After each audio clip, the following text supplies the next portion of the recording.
Governor Khyber Pakhtunkhwa Faisal करीम कुंडी ने वाज़ेह किया है कि आज़ाद कश्मीर में हुकूमत से मुतालिक कोई हॉर्स ट्रेडिंग नहीं हुई और ना ही किसी पार्टी से कोई मेंबर तोड़ा गया।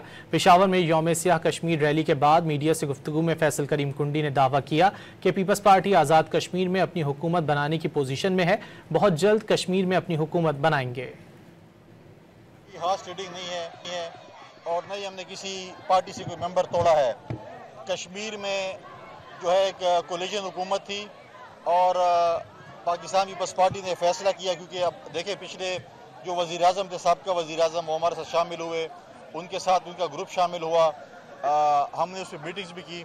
हमारी जब तादाद पूरी हुई 27 से लेकर 30 अरकान की तादाद, जो 27 की जो हमें चाहिए थी वो पूरी हुई। कल भी रात को खाना था सिंध हाउस में, उसमें भी हमने अपनी जो है वो तादाद गिनवाई और उसके बाद हमने अपने इत्तेहादी जमात मुस्लिम लीग से रब्ता किया, वज़ीर आज़म से रब्ता किया कि हमारी जो मेंबर्स हैं उनकी तादाद पूरी है और हम हुकूमत बनाने की पोजीशन में हैं।